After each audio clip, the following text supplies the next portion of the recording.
Salut YouTube, j'espère que tu vas bien. Aujourd'hui, on se retrouve comme d'habitude dans une vidéo découverte deck.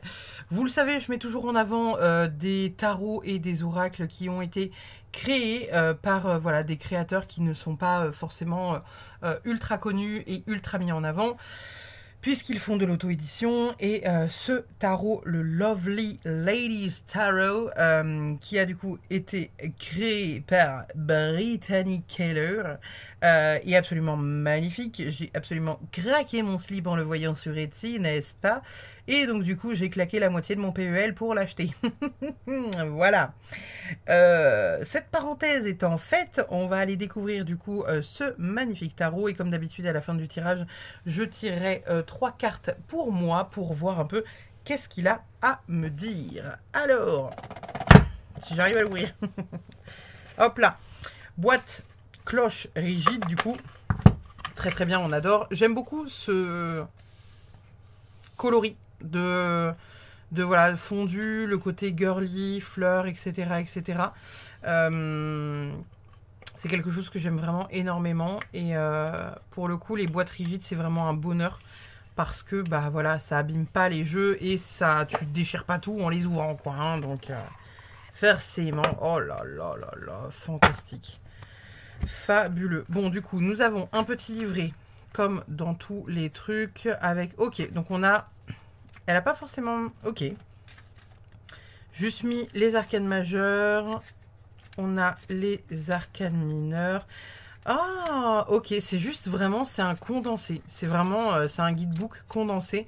D'habitude, vous savez, il y a quelques pages au début où on a la présentation voilà, du deck. Là, on est vraiment sur quelque chose de très, très concentré, en fait. Hein. Et puis, on a toujours, vous savez, un peu des images de tirage, des possibilités de tirage, etc. Là, pour le coup, il est vraiment ultra condensé. Donc, c'est aussi un choix qu'on apprécie, hein, forcément. Le dos de deck, du coup... et rose avec du la paillette dorée. Les bordures sont or. Donc ça, c'est un choix. Il y en a qui aiment, il y en a qui n'aiment pas. Moi, je suis ultra fan. J'en ai rien à secouer que ça s'abîme vite ou pas. Parce que de toute façon, les cartes, on est là pour les utiliser. Donc forcément, à un moment donné, elles s'abîment. Et les tranches dorées, on le sait, à un moment donné... c'est plus doré. Voilà, mais c'est un choix hein, que tout le monde n'apprécie pas forcément, mais moi, j'adore. Nous avons donc du coup, dans les coloris, beaucoup de tons qui sont dans les tons rosés, violets, etc. Et donc du coup, c'est un tarot qui est orienté vers du coup, les femmes. Donc l'intégralité, je pense, de notre deck sera tournée autour des femmes. Du coup, nous avons la carte du fou, la carte du magicien. Elle est magnifique, cette carte. La grande prêtresse. Oh là là, avec la lune, l'intuition, le troisième œil, là. L'impératrice. C'est vraiment beau. Hein. La carte de l'empereur. Le hiérophante. Trop belle. Du coup, les lovers... le chariot, oh c'est chouette, j'aime beaucoup. C'est cool d'avoir pris le parti pris de la mettre indirectement dans un fauteuil roulant. Je trouve que c'est vraiment chouette de prendre un parti pris comme ça. De mettre en avant en fait les différences, je trouve ça génial. La carte de la force. L'ermite. Ah, la roue de la fortune. Et ça, j'aime d'autant plus. J'aime d'autant plus parce qu'en fait, j'aime en fait les decks comme ça, alors qui mettent en avant les femmes et les hommes évidemment, hein, parce qu'on n'est pas sectaire ici, mais j'aime le fait qu'on mette vraiment tout type en fait tout type de corps, tout type de couleur en avant, et c'est vraiment quelque chose que je trouve génial. Et du coup je suis très contente que du coup qu'ici elle ait choisi un personnage noir, que ici elle ait choisi du coup une femme handicapée, et que d'ici du coup on ait un couple de femmes. Je trouve que c'est vraiment génial en fait comme parti pris. C'est des choses que j'aime beaucoup et qui voilà qui pour moi sont des choses qui sont évidentes, et dans le partage, dans l'amour et la bienveillance envers chaque type de personne, d'ethnie, de couleur, etc. Et l'humanité manque de ça. Du coup ça me chagrine beaucoup. La justice. Oh, elle est incroyable cette carte du pendu là, elle est incroyable. Excusez-moi, mais en plus avec les constellations là, c'est fou. Sublime. La carte de la mort. Magnifique. La tempérance. Oh, le diable. C'est beau. La tour. L'étoile. La noune. Le soleil. Jugement. Ah, magnifique. La carte du monde. C'est chouette parce que la carte du monde, en plus, là, voilà, avec le petit bidon, il y a souvent les cartes, les cartes du monde. Je crois que c'est dans le tarot de Marseille. Non, c'est peut-être pas dans le tarot de Marseille classique. Mais on a souvent le baby bump, donc vous savez, le ventre de la maternité, de la grossesse qui porte la vie, et soit le ventre qui est aux couleurs de la planète Terre, soit la planète Terre dans les mains. L'as de bâton, le 2 de bâton, 3 de bâton. Ah, c'est cool. Magnifique. J'aime beaucoup le choix de la colorimétrie. Je vois qu'en plus, là, quand je vois un peu les couleurs, c'est des couleurs que j'affectionne de ouf. Je suis ultra fan. Ah, et vous voyez, c'est ça. C'est ça que j'aime dans ce deck. Je fais partie des gens qui sont vraiment pour le body positive. Je sais que voilà, il y a des ça un peu partout. Il y en a des gens qui vont dire oui, nanana, tu fais l'apologie du truc, du machin, du bidule, et il y en a qui se fight réellement sur les réseaux. Regardez ça. Juste en fait, ils ont mis un détail ici. Je sais pas si vous allez le voir. On voit ces vergetures. Et ça, en fait, c'est con, hein. Mais ça a du sens, en fait. Parce que ça, c'est la vraie vie, les gars. Tout simplement. Le fait de mettre en avant des corps qui ne sont pas comme ça, sculptés, etc., avec des vergetures. Là, en plus, ils ont pris le parti pris de mettre une femme noire. Moi, je kiffe. Et on veut voir des boules. Là, en plus, ouais, je suis fan. Je suis ultra fan. Du coup, comme je vous disais, hein, le fait de mettre l'intégralité des corps en avant, des femmes, des possibilités, c'est... Voilà, moi je suis ultra fan de ce deck-là. Je pense qu'il n'y a pas de hasard si j'ai complètement craqué mon slip à le payer.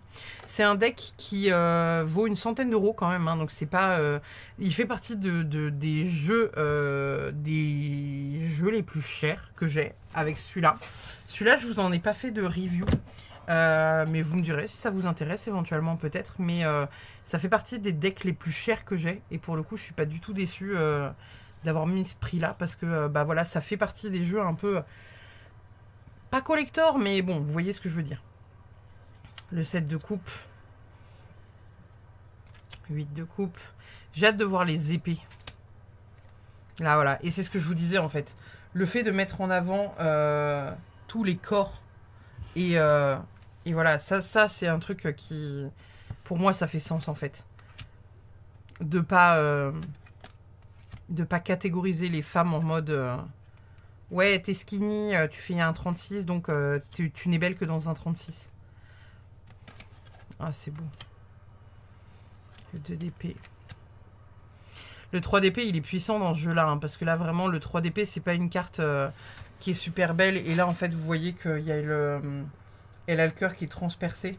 J'ai hâte de voir le 9 et le 10 d'épée, qui sont pas forcément des cartes super réjouissantes non plus. 4 d'épée, du coup, avec le repos.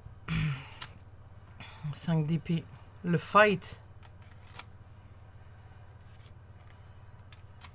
J'aime beaucoup ce deck. Hein. Oh, le 8 d'épée, ouais, effectivement. 8 d'épée, c'est le fait de s'enfermer. Hein, c'est le fait d'être... c'est le fait de s'auto-saboter, s'auto-isoler, s'auto-enfermer. Ces croyances limitantes qui nous mettent un voile sur le coin de la gueule. 9 d'épée, ok. 10 d'épée. Pas très sympathique, mais en même temps, on s'attendait pas à un truc sympathique avec le 10 d'épée. Je suis en train de regarder que je vous fais du bon cadrage, parce que bon, quand même, on n'est pas des sauvages. Valet d'épée. Oh. Magnifique. As de pentacle. 2 de pentacle. J'aime beaucoup aussi ce choix d'avoir mis des femmes et pas forcément, vous savez, des comment dire, des actions. Genre sur beaucoup de decks, vous savez, il y a une scène, en fait, on est en train de voir une scène. Là, il n'y a pas forcément de scène. Mais en même temps, c'est fluide et on comprend bien le deck aussi, quoi. Ah, c'est beau. C'est magnifique. Oh là là, cette reine, excusez-moi, mais cette reine, elle est magnifique. Cette reine de pentacle est sublime. Si le focus veut bien, parce qu'a priori, il s'en carre le cul. Oui, merci. On aime beaucoup. On aime beaucoup, on aime beaucoup. Alors, comme d'habitude, on va purifier le jeu. Tac. Hop là. Et on va lui demander, du coup, quel message tu as pour moi. Quel message tu as pour moi? Quel message tu as envie de me transmettre? J'ai l'impression que... Attendez, tous les dos ne sont pas de la même couleur. Non, tous les hauts dos ne sont pas de la même couleur. Ah si. Il y a juste... ok, il y a un dégradé. Je me disais, mais attendez, c'est moi qui est bourré ou qu'est-ce que c'est que ça? Mais non. En fait, le dos a un endroit, un envers avec un fondu. C'est beau, c'est beau, c'est beau, c'est beau. Ok, donc on va le faire comme d'habitude. Un tirage en 3 cartes. Quel est le message que je dois recevoir dans l'instant? Quel message tu as à me transmettre? Hop là. Hop là. Et hop là. Quel message il a à me transmettre? Alors, nous avons la carte du monde. Ok, bon, on est bien. Hein. La carte des amoureux, on est très très bien. Et enfin, la tour. Ok, parfait, on adore. On adore, on adore. Alors... Je vais recouvrir parce que du coup quand même hein, on n'est pas des chiens. On n'est pas des chiens, on va recouvrir, on va aller chercher un peu plus de détails. La carte du monde du coup très très bonne carte, la carte des amoureux aussi également. La carte de la tour, je pense déjà savoir de quoi il s'agit puisque actuellement je suis en plein divorce et j'aimerais beaucoup pouvoir refonder une famille et me marier avec mon amoureux actuel. Donc... Voilà, je pense que ça vient aussi nous parler de ça. Qu'est-ce qu'on a de beau? On a le 3 de bâton sur la carte du monde. Le 3 de bâton sur la carte du monde, c'est la conquête, l'exploration, la prévoyance, c'est le fait d'aller de l'avant. On sait vers quelle direction on va et avec la carte du monde, c'est encore mieux. La carte des amoureux avec le cavalier de bâton. Donc pour le coup, c'est la passion. C'est vraiment voilà, c'est c'est la passion dans les amours. Et pourquoi on a une tour là? Qu'est-ce que ça vient nous chercher? Avec le 5 de coupe. Donc là, on vient éventuellement nous parler de regret par rapport à quelque chose. Alors attendez, je vais aller chercher un peu plus loin avec le 6 de pentacle. Le 6 de pentacle. Ok, je pense savoir de quoi ça vient nous parler. Je pense que là, ici, c'est en train de venir me parler du fait que j'ai peut-être des regrets par rapport à des choses que j'ai pu donner par le passé. Et effectivement, dans mon ancienne relation, ce n'était pas très équilibré. Je donnais bien plus que ce que je ne pouvais recevoir. Et je pense que là, indirectement, on vient aussi me parler de ça avec ce côté où faut pas que j'ai de regrets par rapport à ça, puisque de toute façon, les bases n'étaient pas solides. Et là, on vient le voir, puisqu'on est en train de défondrer tout ça, et c'est le cas dans ma vie actuellement.